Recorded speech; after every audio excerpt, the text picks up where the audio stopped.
Love Paige. Honestly, love Paige. I mean, if you're a Paige hater, I don't know How? how. How? Hello, and welcome to the Women's Cut. I'm Jay. That's C-Way. Let's get started. So, C, outside of this Okay. whole sports situation, what media are you watching? What are you listening to? What are you reading? Not reading. If it ain't for the law, I'm not reading. That's actually just a bad habit of mine. I do not read enough. What am I consuming? I do watch Ready to Love. It's a black dating show on OWN, and they just One had of my their finale. one of And my so, cousins was on that show. She was a wait, villain. which I'm not gonna mention who she was. I that's off wait, no, you gotta say it. No, which one? off camera. I got you. Are you gonna deprive them of that? I'm good. I'm for real. Off camera. I'll tell you all about it. That was a true surprise. Wow. Okay. So shout out to Kojo Little Black Book. I'm always over there reviewing my Ready to Love. So that is super, super fun. So I've been consuming that, just some podcasts. I've been watching clips of some crazy podcasts, that Evelyn Lozada and Shanice podcast, whatever they got going on. That has been interesting. And trying to stay away from the news. That's what I've been doing. What about Well, you? I will say, you was telling me about the whole Shanice situation earlier, and it's yet again another example of people not partaking in the source material. Yeah, So I think not knowing that your child's father is a felon. when he raps about it, when he raps about it repeatedly on several I be songs, trying to figure out what do people be talking about before they have kids. I just find having kids just such a serious thing, and it must be that people aren't talking about nothing. girl, What is the we conversation? nothings. You think they talking? That's how they had the kids. They not talking at They're all, not girl. talking. Let's get to the cutting room floor. What we have Start. first, girl? All right, so we got the topic that I know the least about the NFL, and I'm assuming the Super Bowl is set, right? Let me know the Super Bowl is set. We The got Super Bowl is set February 8th, which should be a U.S. holiday because it's a whole bunch of people who are not going to be going to work that Monday. We have the Seattle Seahawks, and we have I don't know if you would call them a surprise, but it's a very quick turnaround for the New England Patriots. Their coach was hired this offseason, much like Ben Johnson. Him and Mhm. Ben Johnson were basically head to head for who's going to get coach of the year. Vrabel will get coach of the year. He's also the first player to ever start in a Super Bowl and then coach a Super Bowl. Um, and Cool. and I think the most important thing to get from this is the bar has been set for new coaches. These new coaches that are getting hired now are They're doing not it. going to have seasons in order to turn it around. They're going to have a year. Yeah, they're setting the bar. Okay, but for the girls, for the ladies, and even for the guys who don't even know what's going on for this Super Bowl, who do you got?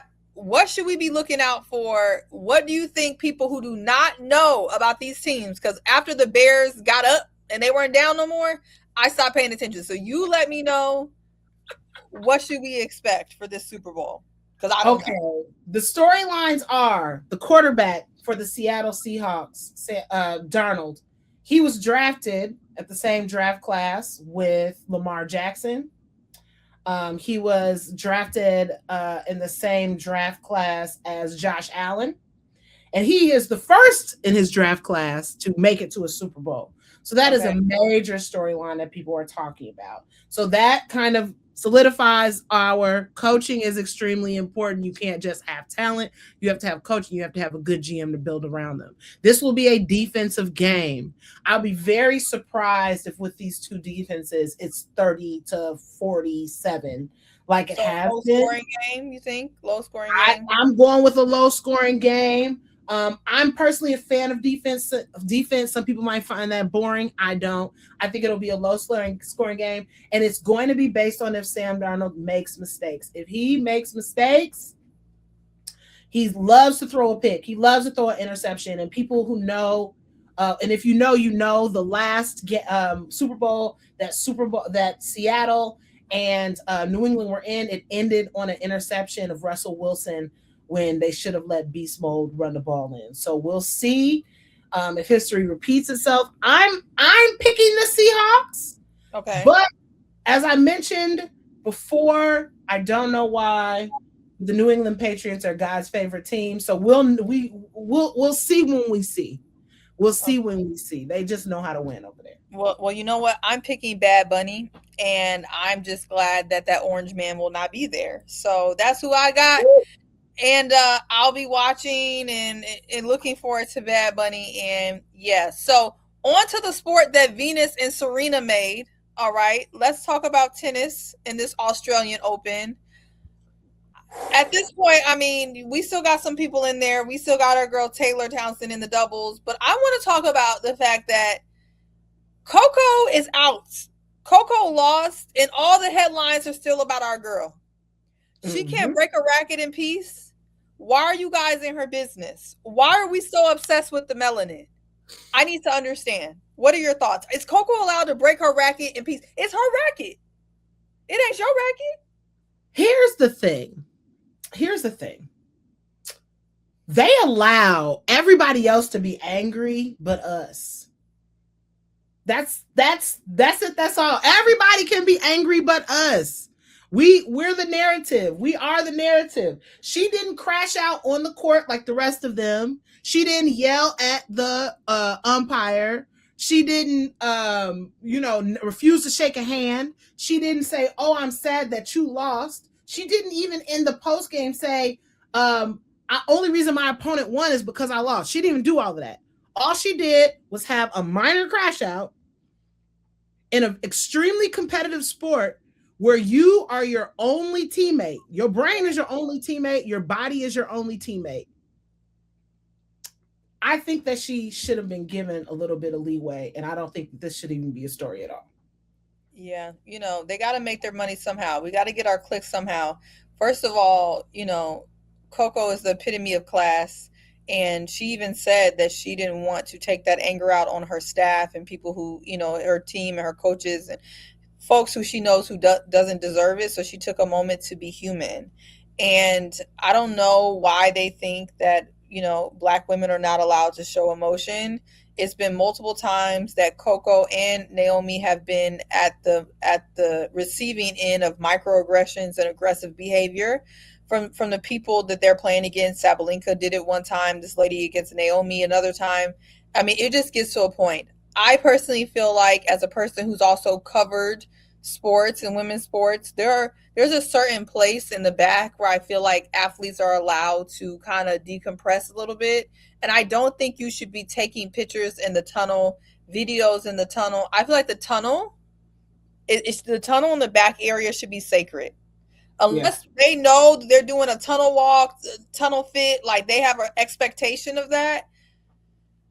The stuff that we're willing to do for clicks, I think, is just out of the control. But I want to say, Coco, you're out, and they still ain't got nothing to talk about but you. And You made it. let's add that to Coco. Coco has a rightful earned crash out. She's the story. Naomi Osaka is nothing but gracious, and she's the story, which leads us to black women can't do shit. But beat the story, That's it. and I'll Now, take it. what should have been the story last Monday was that Naomi came in with a badass fit. That should have been a story. It should have been a story that her child shy was like, I really like jellyfish. And they were reading a jellyfish story. And she said, you know what would make this baby happy and make all of these other people happy? And she called up, Venus and Serena having cold ass fits that everybody remembers. She said, what would make this colder is if I came out here dressed like a motherfucking jellyfish. That's so cute. And she came out, slayed, the with her certified labubu, and then all she did was hype herself up mentally, and clearly she pulled out. So her it took a lot for her to even win that particular match. You should be able to talk to yourself. Like I'm talking to myself and you still making it about you. Yeah, it's not always about you, babe. What is going on in Minnesota? I mean, we know what's going on, but what's really going on? You know, they tried it in DC, they tried it in Chicago, they tried it in all these major cities. And I think they went to Minnesota and they hoped that, the white people of Minnesota, the good Midwestern white people, I think they thought they were going to fall in line. And the good Midwestern white people with the Midwest values, they say, you know what, we're not falling in line and we're going to be out here. And they put those people, Renee Good, and now this most recent loss, they put him in his place. Put him in his place. And the thing is that this is not new. This is not new. This happened, and there's been a lot of conversations about talking about Nazi Germany and other places, but we can look right here to America and our history and look at the civil rights movement and the bus boycotts and the freedom rides. And white people have been dying trying to stand up against injustice for a minute, and when they did and they decided to stand up against injustice, they got treated like everybody else. That's all that's going on. These are facts. I You mean, want to stand up, you want to be black, you want to be Mexican, you want to stand up against the system, they'll treat you like that. They'll that's shoot you. fact. I mean, America's the blueprint. America's the blueprint. They sent Nazi Germany sent people over here to discuss to study our Jim Crow laws in order to create their laws. So Right. we automatically know that America's the blueprint, and none of this is new. But Right. once you shift the veil and remove the veil of white supremacy, white supremacy no longer cares what color you are. They just want to keep that power. And that's the reason why it's extremely important for athletes. It's extremely important for organizations. You saw Stewie post an abolish ICE image. And then you have NBA players who are also speaking up. Yeah, Victor Wembanyama speaking up, especially being a person who's not from here, right? He's from France and he's able to say, look, this is embarrassing. This is sad. This is disgraceful what the government is doing against its own citizens, because that's what it is. We talk about ICE, but ICE is a part of the federal government, right? And this is what the government is inflicting on its own citizens. And so rest in peace to Alex. And you know what? This is the time. He was a perfect victim. Not only was he exercising his First and Second Amendment rights, not only was he a hero dedicating his life being an ICU nurse, he's a white male. And so if people were ever wondering if it was time, this is time. This is an example to say that nobody is safe in whatever is going on in society. And it kind of goes to the question of, is it mandatory for these athletes and people with a platform to speak? Mandatory, I would say no, because right, everybody has to do what they feel the safest and most comfortable with. But I do think with too much is given, much is required. And if you have a platform or you play in Minnesota, or you're just able to speak truth to power, I think you should. What do you think? I agree with you, and I think it starts with the organization. So San Antonio is extremely famous for having a coach who had absolutely no issue speaking up on any social justice inequity. And even though Wemby only played under him for a year, I think that is something that is imbued in that organization, that it is okay for us to have these conversations. The same thing can be said for Steve Kerr, whose father was a victim of terrorism, of a terrorist act. So I think he understands. You have a lot of coaches out here who are setting those tones, and I do think that it's kind of dangerous, and it's an issue to not speak to the people who are.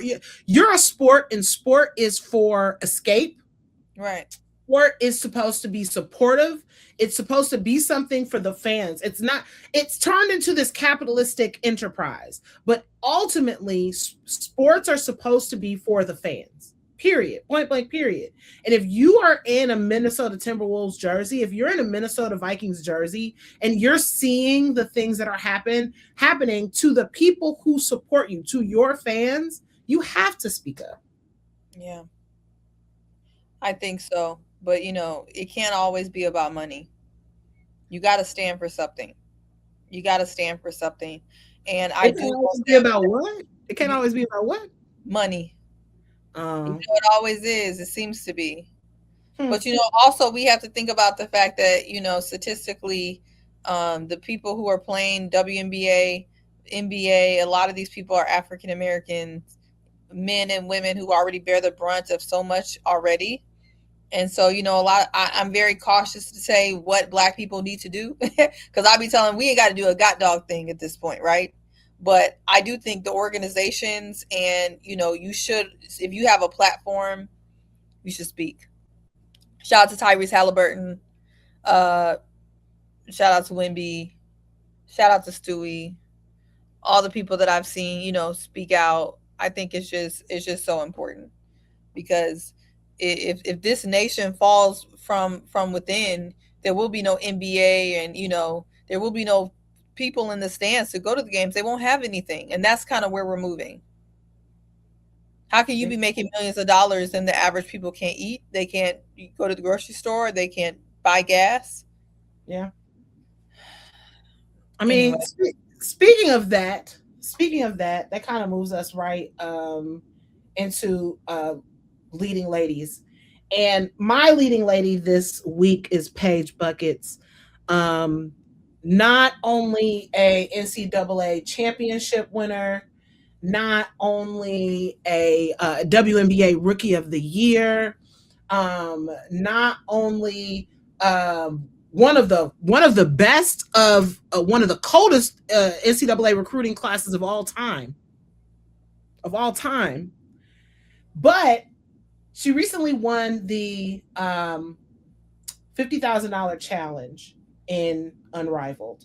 For those of you guys who are unfamiliar with Unrivaled, it is a US based 3-on-3 league who plays in Miami and also plays in what's the new team? New city, Philly.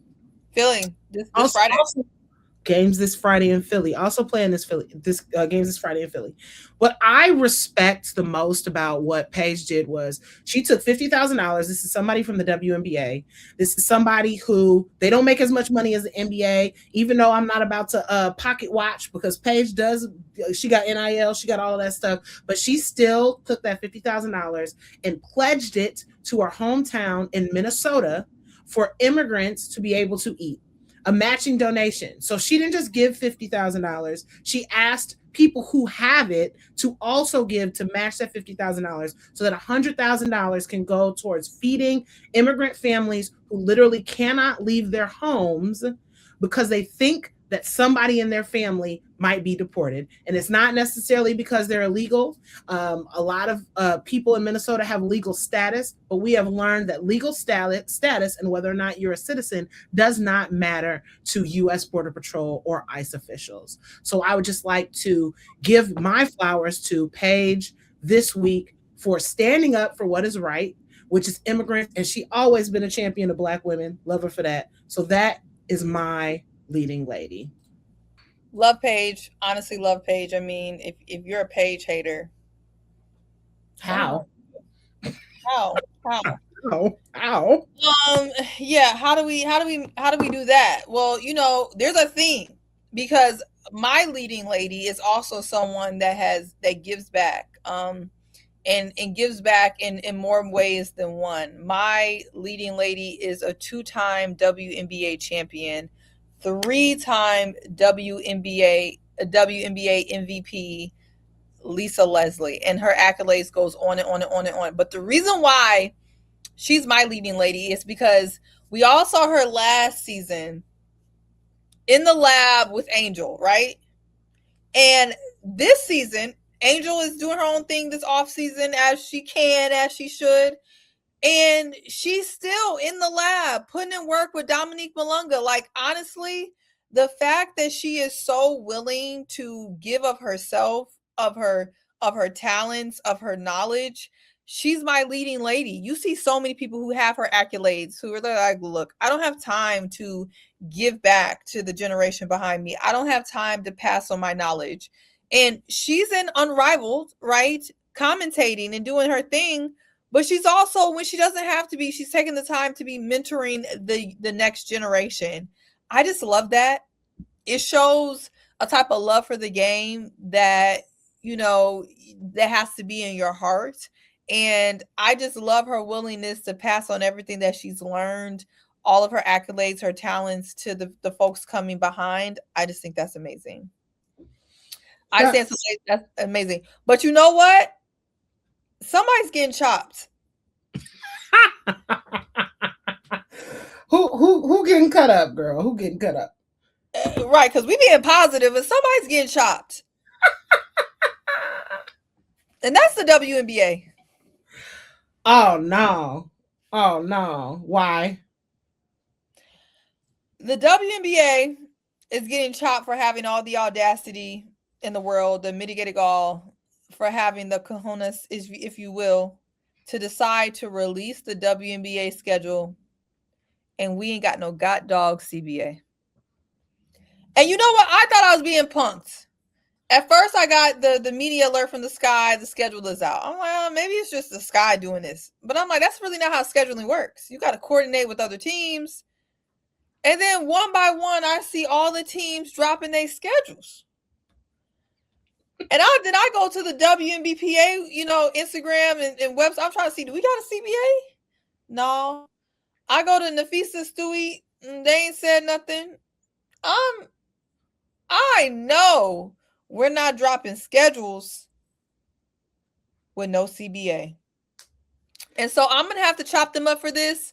I get it. People are going to yell logistics, you know, you got to get the venues rented out, or, you know, then people can use those venues, and, you know, you got to like plan, you got to move forward. But I believe that we're less than 10 weeks out for the WNBA draft. We have what would be the WNBA draft. We have no expansion draft for either of the teams. We have no CBA. We have no plans, and we have no business dropping Yeah, the schedule. that's wild. It's extremely wild because they did it earlier than they normally do. Like it's like y'all baiting at this point. Y'all baiting people at this point. You want people to be angry with you, and I don't understand. Like this at some point in time is going to be a case study in somebody's business class about how to torpedo a beautiful product, because right now they are moving as if they have no business acumen whatsoever. Like they have no social skills whatsoever. Like it screams like there's men behind the scenes running all of this I instead mean, of. you're waiting for them. They're waiting for the W's. They're waiting for the players to fold, but Yeah. they have no incentive to fold. Yeah. They have literally no incentive to fold. And now the WNBA is trying to recoup its 16% that is sold out to investors. So perhaps they can try to negotiate with the WNBA players in good faith. But, you know, even with that, this whole business model is a mess. I mean, them NBA players gonna have to get bought out, and that's the. I mean, the NBA teams are gonna have to get bought out. That's the only way that, like, I get what they were trying to do, but you should never give 50% or what was it, 46% of your business to an outside entity that again, as we state, profits off of you not being successful. I get 20%. I get a 20% buy-in. I get that. But the rest of them need to be equity partners or owners of the league in order for you to even be able to negotiate in good faith. They ain't never did that at NBA. They ain't never had no There's and just to set the record straight, just to make it clear, the NBA and its ownership group. So the NBA ownership group owns 100% of the product, right?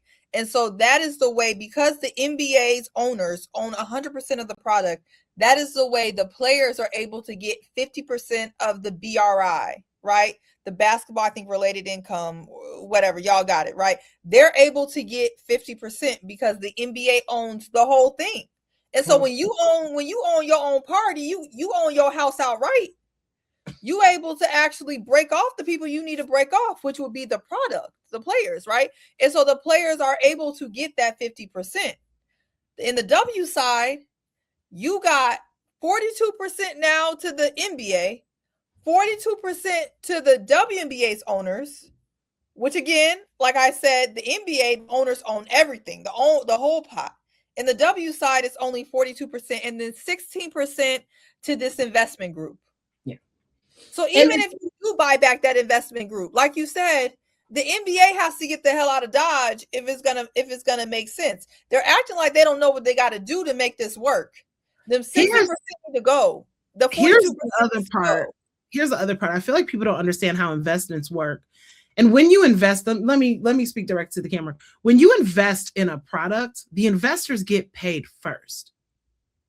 The bottom line gets paid, the investors get paid, and then everybody else gets paid. So if you're paying your investors first, Right. it is in the investors' best interest to get the most return. Right. And the WNBA's return right now has not been that they are profitable. It has been that they are not profitable. We're not going to circle back to this again. We're not going to circle back to taking the products. We're not going to circle back. we go move on, girl, before we get both of us get on this high horse. Yeah, but they've been chopped. They've been chopped. They need to figure it out because they were riding on a high. And until Juju comes, I don't know if we're going to be able to keep that level of momentum. Yeah, there's a momentum, but that level of momentum, and to kill that momentum with a lockout, yet you're still releasing the schedules, to me does not make any sense. And somebody's going to have to pull the plug, whether that's the WNBPA or what. Yeah. But it looks like the WNBA is thinking that they playing with people, and I don't think it's going to work out. And I don't understand. People understand how much numbers Juju gonna do on Arrival. It's going to Juju be gonna nasty. It's gonna be nasty work for 3-on-3. It's going to be It's nasty. it's gonna be nasty work. Wait till Big Hannah, the big guard, get there. Big Hannah? AZ too. When she come in, Yeah, she the a princess. Oh yeah, it's a dub. Come on. You ready to get down to a little bit of uncomfortable conversation, my friend? Of course, we already had a few. More. I want more. I want more. Maximum damage. The question is, does the U.S. deserve to be in the Olympics in 2028? Do we, Jay? Do we deserve to host? Do we deserve to host international players? No. Won't that orange man still be in office when he get out? No. Listen, let's speak it into existence that he will peaceably leave the White House. When is he supposed to be out? This is the beginning of his second year. No, he's out. No, it's a new president in January 2028, right? So okay, so I'm just trying to make sure that he's not supposed to be there. Whether he stays is a whether he decides to camp out, I'm not referring to. I'm just trying to figure out if he's supposed to be out. He's supposed to be gone, but I don't think this guy. The way this man has destroyed everything, we don't deserve a FIFA. If they trying to send ICE agents to Italy, what they got to do with Italy? Ain't no borders over there. Ain't no U.S. borders in Italy. What are we doing? We don't deserve to be in the Olympics now. If Italy called the IOC right now and said revoke it, I wouldn't even be mad. I feel bad because I have people who I want to watch. It's two ice ice skating juniors who are competing in the Junior Olympics. Two black folks. That doesn't happen. You know what I'm saying? I have a lot of stuff. What I will say is the people that contributed to this whole situation that we're in are likely nowhere near these people that are actually going to the Olympics. That's the sad part. Two, I don't even think the international community is even buck enough to even pull it because he been cutting up and sunning them and all the international stuff that's going on. Every time I look up when there's a meeting of leaders, they're kowtowing to that orange man. And so, do we deserve it? Probably not. But do the people who would be hurt by it deserve that? No. And do I think the international community is going to pull it? No. I don't I don't think so either because we're constantly under the foot of mediocre white men, and it's extremely disheartening that uh that nobody wants to do anything about it. But, For us to be a falling empire, people still real scary. They said we falling from the sky. We're falling like hell, and people are still scary. I'm waiting for somebody to be like, yeah, we're tired of them over there. And look, as U.S. citizens, we've been asked, can somebody come save us? Is nobody coming? no, those are facts. Iran said the Nobody's quiet coming. part out loud, but that got shut down real quick. Okay. We don't need we I'm not gonna say it, but we need y'all to be like, yo, I don't get it. I just don't get it. I don't get it. And I guess this is like when people be asking Obama what he gonna do, and we asking other people to fix our problems because they didn't create this shit. Unfortunately, other people, not me, I'm part of the 92%. So me, myself, and Seaway, 92% members, we didn't create this problem. So maybe it's unfair for us to ask the international community to fix it, but I do want the international community to be petty. I don't think Well, it's too because it much to affects ask. everybody. Unfortunately, what America does affects everybody. So that's why I'm just like, Deg, y'all ain't gotta come, but can y'all please come over here and help us? Because first of all, like you said, the 92% has been fighting by themselves. Because I remember when I had to look at Latinos for Trump, I had to look at Palestinians for Trump, I had to look at all these different groups, and now look at us. I'm just so freaking agitated. So, um, I'm Yeah. ready. I'm ready to crash out. I'm ready to crash out. Oh, wait, wait. Not a crash out. Crash out. So you know what? I'm ready to crash out. So what I need you to do is I need you to tell me, give me two. Give me two. How we gonna do this? Y'all, we're talking about our top five WNBA crash outs. Okay, you gotta pick your five. So we gotta pick our top and then we'll go down the I list. feel So like our five is gonna overlap. I feel like our five is gonna overlap. but when you take it off the board, they gone. Okay. I feel So like pick your this. top. I hate to feel this way because I feel like everybody I choose is going to be a white woman, because they are allowed to crash out like no one has ever crashed out before. So off the top, if we're talking about, and we can pick from who's in the league and who's not in the league, right? Yes. You Okay. get yours. So you get one, I get one. And then we're going to go down the list. Okay. Top five. I'm gonna start league first.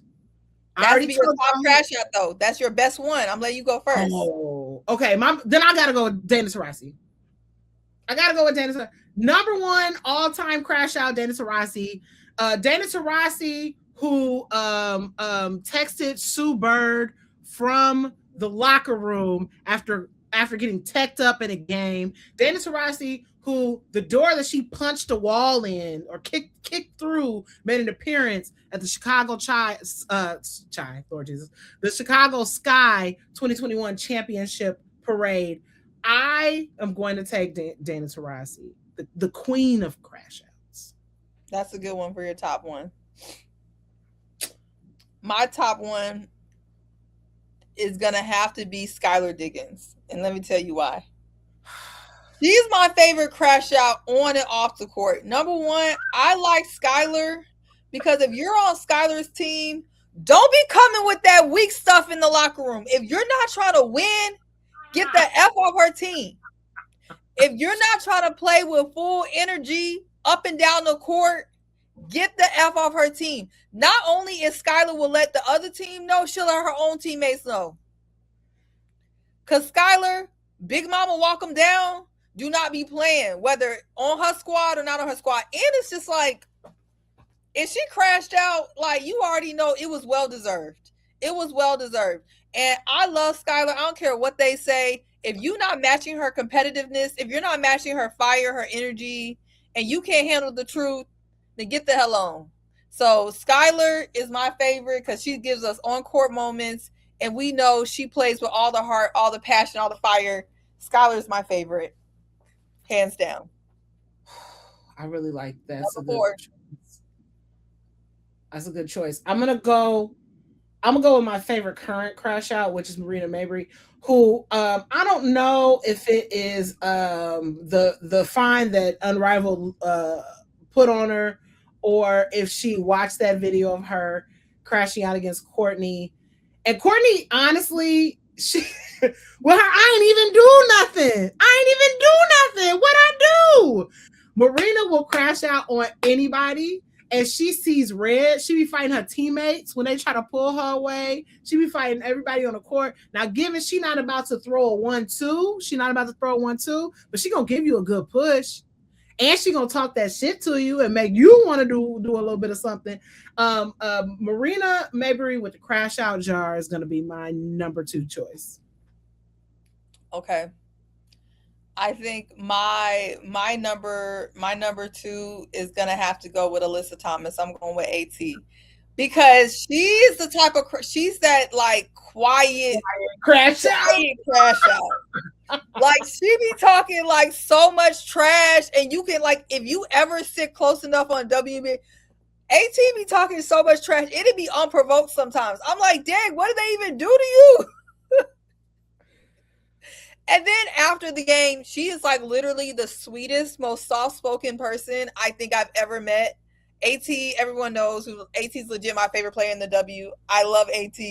But the way she be talking trash and crashing out on the low, she also be going off on her teammates when they ain't doing what they need to be doing. I love AT. But she can't get into scuffles with nobody like that because she already hella strong. And so she's not even doing all that. Whoa, baby. She's too strong to be scuffling with people, okay? So she doesn't do that. But That she whole will talk team is a trash. little.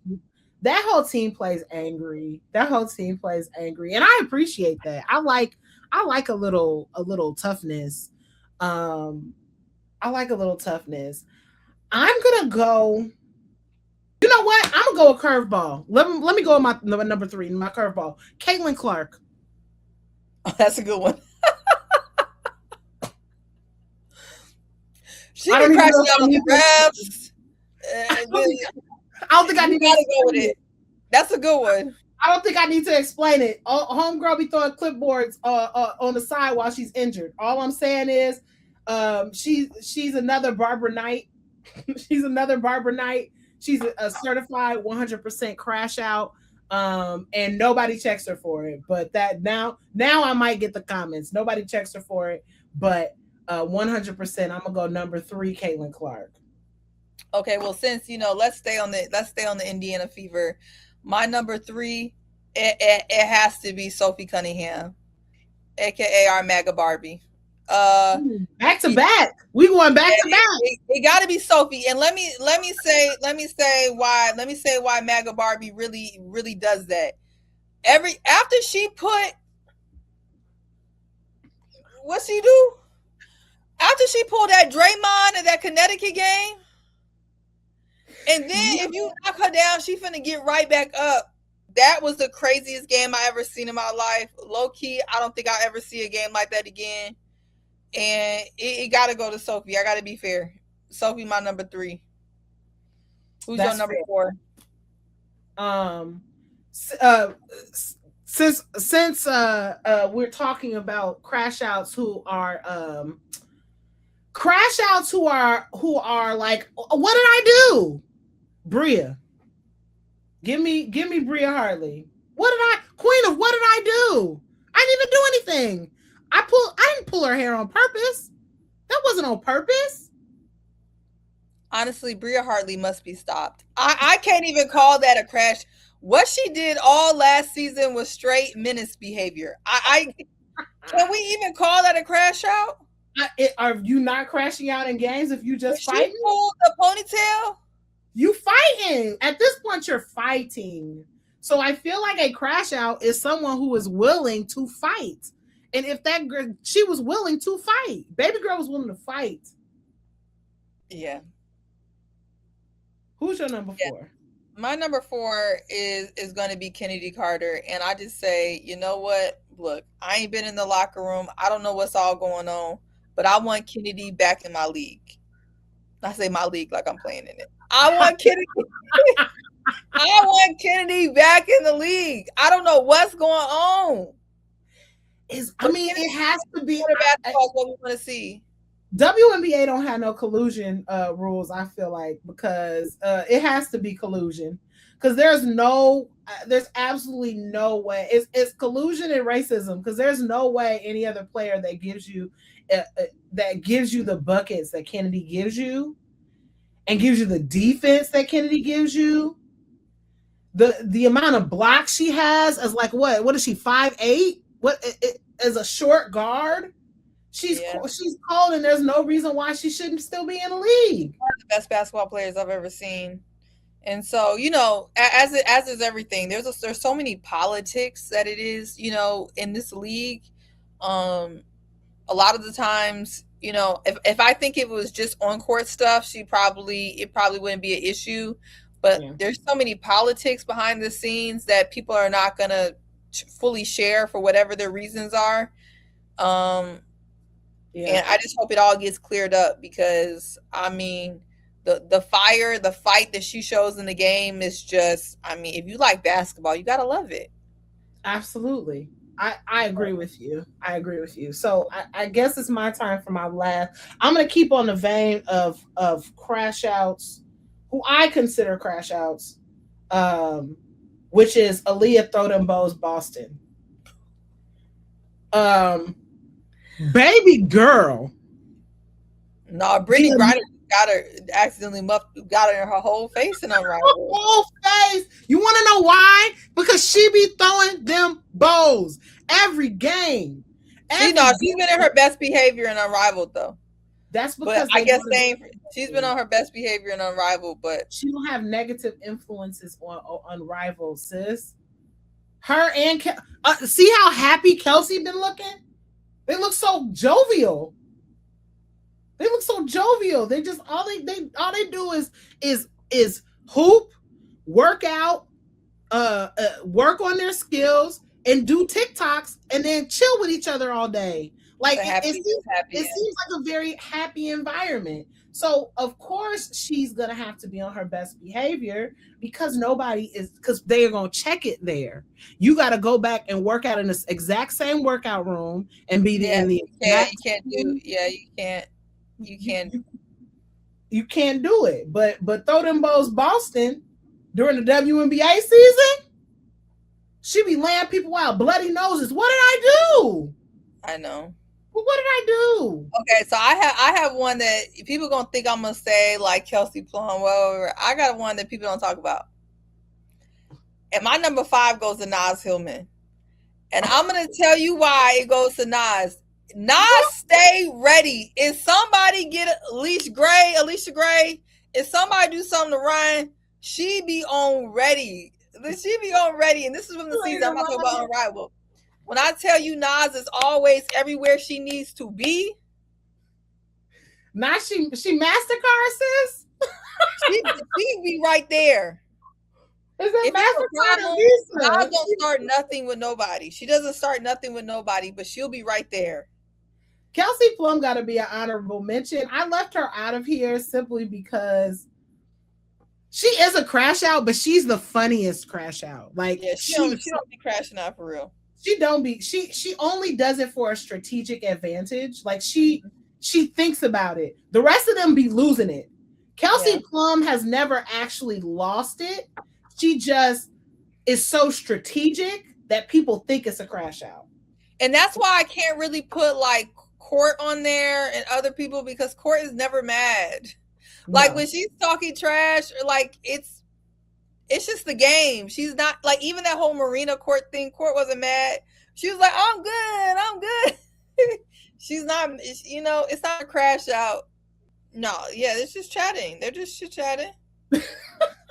I also think that the W needs to do a better job of determining what is real aggression and what is basketball. Because the amount of times that these girls get teched up for just hooping in ways that men would not get teched is kind of wild to me. But I also have a theory on that we won't necessarily get I into. think because conflict with women usually in real life has something behind it versus men in real life sometimes getting conflict and it has nothing behind it. But what they don't realize is on the court, it's a lot like guys. A lot. This is not real beef. This is just competitive. You know what I mean? Like I know they think women everything is so complicated, but sometimes in basketball it's just basketball. Absolutely. It's just basketball. And again, women are not gonna mess up a check like that. No, You're not messing up a check. we don't care. Show me my money. I'm about to ball out. Exactly. All right. I mean, I like your top five. I'm really going. I'm really digging my top five. Um, if they, who is your number one crash out again? Who is your number one crash out? Skylar. Nah, I take Skylar in a fight against DT. Yeah, so I think If my they list. went, if they went 1-1, 1v1. Yeah, I think my list kind of eats though. You got a good list, but well, look, guys, don't be mad at us about nothing that we said today. Just be glad that you made the cut. Bye.